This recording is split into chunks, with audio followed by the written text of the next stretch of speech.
generator chintwa chitendera nnyo oyo kutufiira kubanga bimanyi bitwetaaga stand by generator fuuse ensonga kigaffe wakiteera muhoozi ng'akikwata mulinda lya kitaffe n'omwana Uganda etambule tulumya abayaya batatwaliriza oba bettuga era omuhoozi w'okutegeeza gwakutte omuliro gw'okutte Uganda ekwesunga nnyo Yoweri Kaguta Museveni General Yoweri Kaguta Museveni tugenda muwagira paka kuwummula paka kola ki Sebo General Muhoozi Kainerugaba nja kusooka neebaze maame ala ne taata president waffe yakuzaala yakuwa empisa nobeera omuntu number 1 patriotic citizen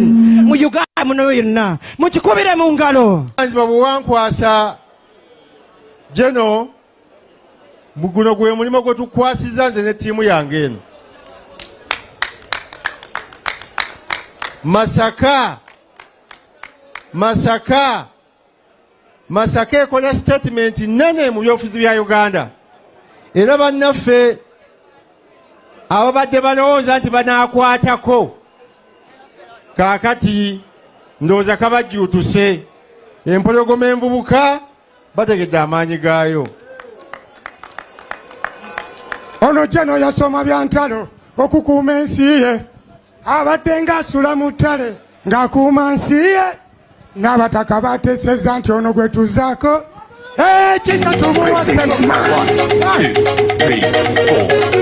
Mr. Africa, Jeno kamye Jeno oye woza sobola Jeno oye woza malato Jeno oye woza sobola Jeno oye woza malato On the fishing industry.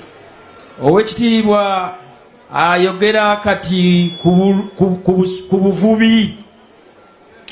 I've heard of issues that seem to disrupt your business and incomes. Owekitiibwa abadde afuna information ebatawaanya mmwe abawangalira ku nnyanja kino kikosa ennyingiza yammwe. Ekyo kituufu. Ekyo kituufu.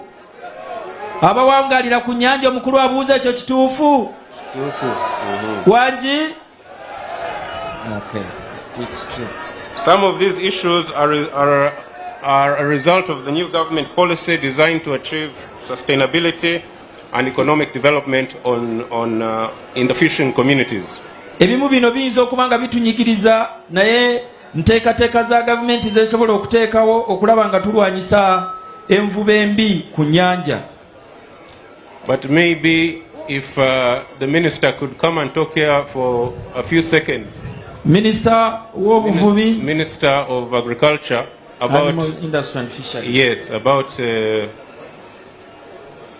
what is disturbing people in fishing in the fishing industry.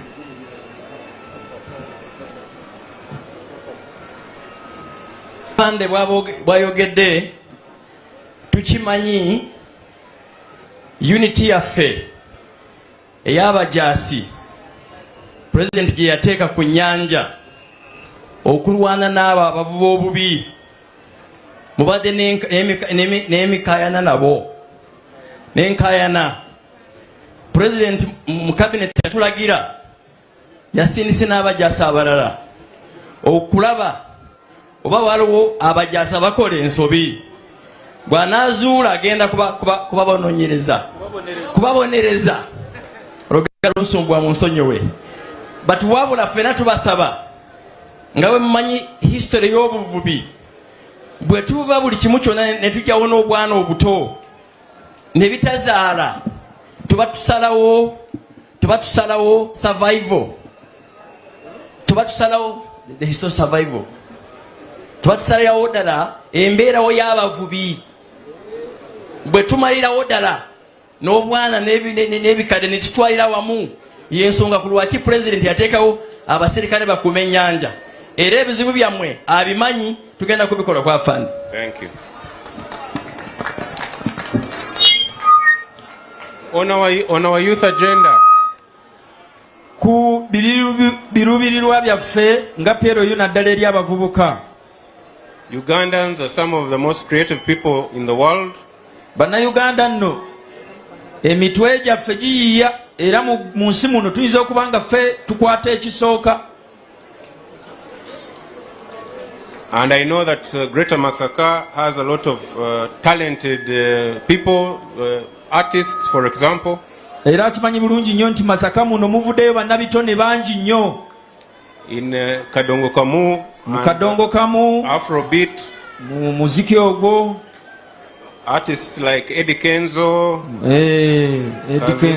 Kaziwe Kapo, Matthias Walukaga, and many others that you know.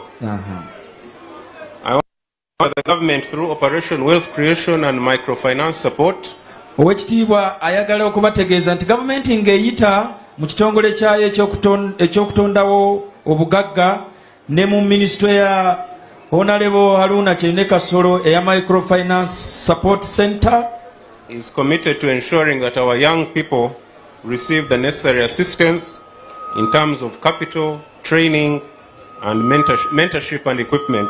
Government